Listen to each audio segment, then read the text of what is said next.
আসসালামু আলাইকুম। আশা করি সবাই ভালো আছেন। আজকে আমাদের কোডিং টিউটোরিয়ালের আরেকটি পর্বে আমরা দুটো গুরুত্বপূর্ণ সি প্রোগ্রাম নিয়ে আলোচনা করব এবং একই সাথে এই প্রোগ্রাম দুটোর ইনটুইশন, লজিক এবং কোড সবগুলো এই একটি ভিডিওর মাধ্যমে আমরা কভার করব। তো চলুন আজকে আমাদের প্রথম প্রোগ্রামটা শুরু করা যাক। তো এখানে বলা হচ্ছে C program to generate the given series. আচ্ছা, এখানে একটু কিছুটা আমরা কারেকশন। হ্যাঁ, তো আমাদেরকে এখানে মূলত এই সিরিজটার সাম অথবা সামেশন প্রিন্ট করার জন্য একটা প্রোগ্রাম ক্র্যাফট করতে হবে, একটা প্রোগ্রাম জেনারেট করতে হবে।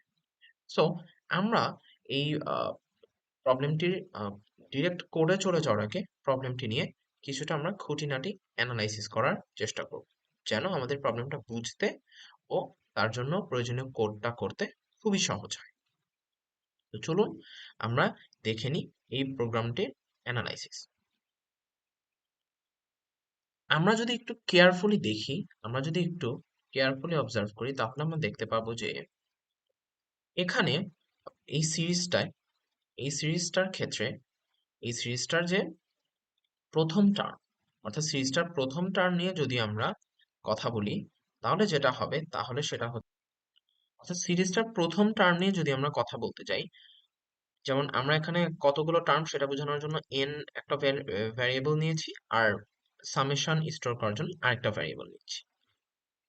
তো আমরা যদি প্রথম টার্মটা নিই এই সিরিজের, তাহলে আমার রেজাল্ট কত আসতেছে? 1।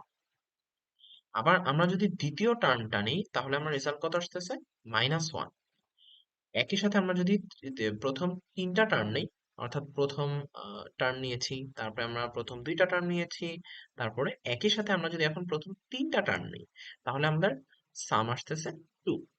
সর্বশেষ আমরা যদি প্রথম চারটা টার্ম নেই, তাহলে কিন্তু আমাদের সাম আসতেছে -2।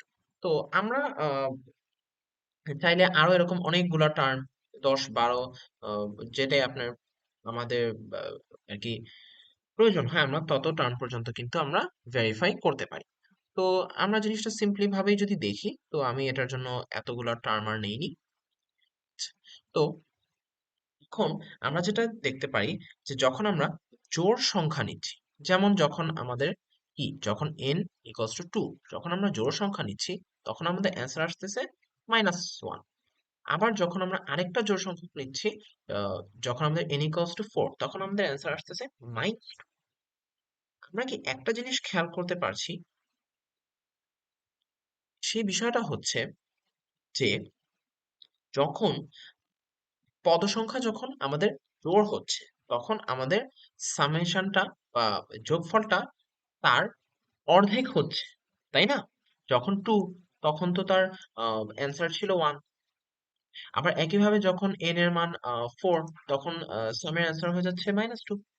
অর্থাৎ হ্যাঁ, এই ক্ষেত্রে মাইনাসটা মিলছে না, বাট আমরা এতটুকু তো শিওর যে আমাদের ভ্যালুটা অলওয়েজ যত সংখ্যক পদ সংখ্যা তার অর্ধেকের সমান হচ্ছে।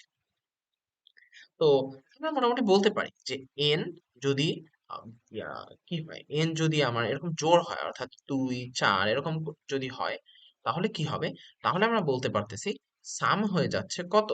সাম হয়ে যাচ্ছে n/2। কিন্তু আসলে কি তাই? আসলে তো তাই না। আমাদের কিন্তু একটা চিহ্নের ঝামেলা এখনো রয়েই যাচ্ছে। অর্থাৎ প্রতিবার যখন আমরা জোড় সংখ্যক পদসংখ্যা নেই, তখন কিন্তু আমাদের সামেশনে অলওয়েজ একটা মাইনাস থেকে যাচ্ছে। তো আমরা কি করব? আমরা তাহলে একটা মাইনাস দিয়ে নেই। আমরা তাহলে একটা মাইনাস দিয়ে নেই। শেষ। এখন কিন্তু আমাদের চিহ্নের ঝামেলাটাও মিটে গেল।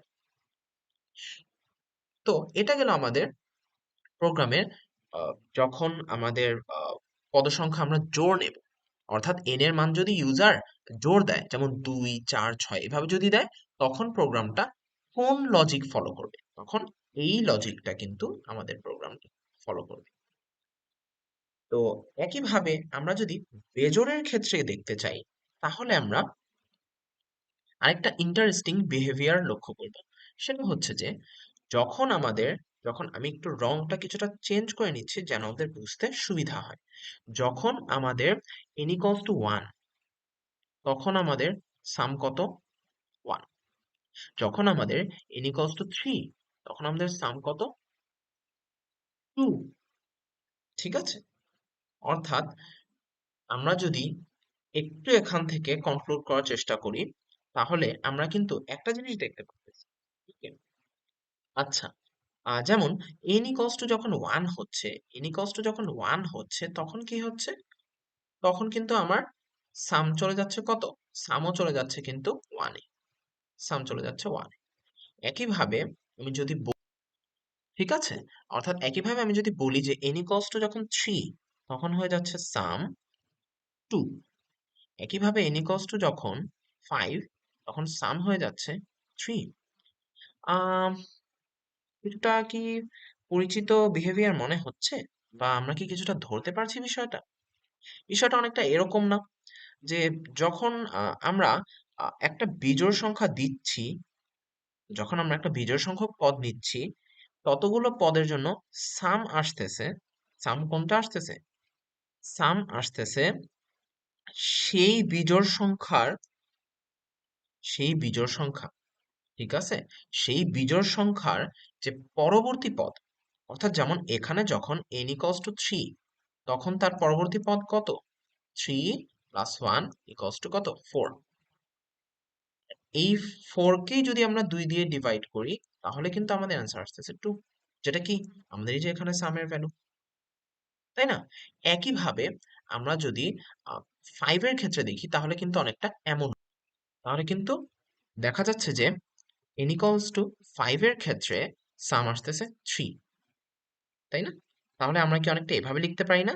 যে 5 অর্থাৎ n এর মানটার সাথে আমি 1 যোগ করে যে পরবর্তী সংখ্যাটা 6 এখানে পেলাম, সেটাকে আমি 2 দিয়ে ভাগ করে দিলাম। করে দেওয়াতে কিন্তু আমার অ্যান্সার আসতেছে 3। তাহলে কি আমরা বলতে পারি? তাহলে কি আমরা এটা বলতে পারি না যে যখন n এর মান এরকম যে 1, 3, তারপরে 5, অর্থাৎ যত বেজোড় সংখ্যা আছে, তখন কিন্তু আমার সাম কেমন আসতেছে? তখন আমার সাম কিন্তু আসতেছে যে n এর মান যত, তার সাথে 1 যোগ করে দিলাম, যোগ করে কেবল 2 দিয়ে ভাগ করে দিই। তাহলে কি এটা আমরা বেজোড় সংখ্যার ক্ষেত্রে বলতে পারি না?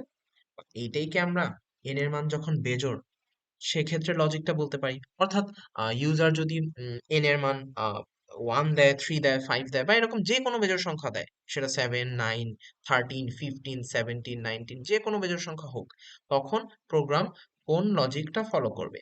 তখন প্রোগ্রাম কিন্তু এই লজিকটা ফলো করবে সাম বের করার জন্য। ঠিক আছে?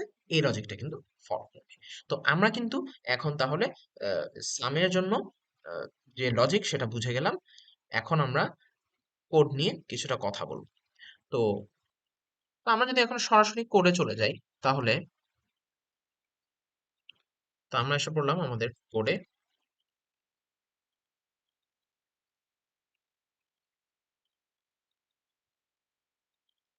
আমরা আমাদের মেইন ফাংশনে চলে গেলাম। এখন এখানে আমরা যেটা করব, সেটা হচ্ছে যে আমরা এখানে কিন্তু দুইটা ভ্যারিয়েবল নিয়ে নিব। ঠিক যেমনটা আমরা আমাদের অ্যানালাইসিসে দেখেছি, যে একটা ভ্যারিয়েবল নিয়ে নিচ্ছি n, আর একটা ভ্যারিয়েবল নিয়ে নিচ্ছি সাম। আপনারা চাইলে কিন্তু অন্য কোনো নামেরও নিতে পারেন। তো আমি এখানে চাইলে ইউজারের কাছ থেকে ইনপুট নিয়ে নিতে পারবো। আহ, যেমন আমি যদি এখানে বলি যে enter the number, enter the number আমি এখানে বলে, তারপরে আমি একটা নিউ লাইনের জন্য একটা তাকে ডিরেকশন দিয়ে দিলাম। একইভাবে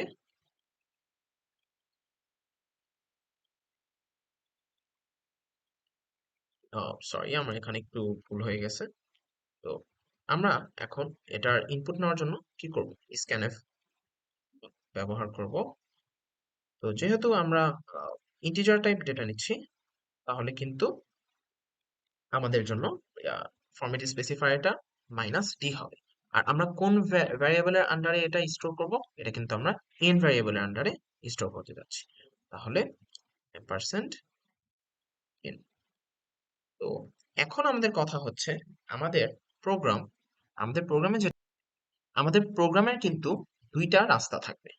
অর্থাৎ ঠিক যেমনটা আমরা অ্যানালাইসিসে দেখেছি, যে আমাদের প্রোগ্রামটার প্রোগ্রামটা এক লজিক ফলো করবে যখন তাকে n এর ভ্যালু দেওয়া হবে কোন একটা জোড় সংখ্যা। আবার প্রোগ্রামটা আরেক লজিক ফলো করবে যখন তাকে n এর ভ্যালু দেওয়া হবে কোন একটা বিজোড় সংখ্যা। তাহলে কি আমাদের প্রোগ্রামটা আমরা অনেকটা এই জিনিসটা আমরা ফিলিংসটা পাচ্ছি না, বা এই বিষয়টা কি আমাদের ক্ষেত্রে অনেকটাই স্পষ্ট হয়ে যাচ্ছে না, যে আমরা এখানে একটা ইফ এলস আমরা এখানে একটা ইফ এলস টাইপ কিছু আর কি ব্যবহার করবো, এমন একটা ভাব তো আর কি আমাদের মধ্যে আসতেছে, তাই না? ইনটুইশন আমাদের মধ্যে ডেভেলপ হচ্ছে।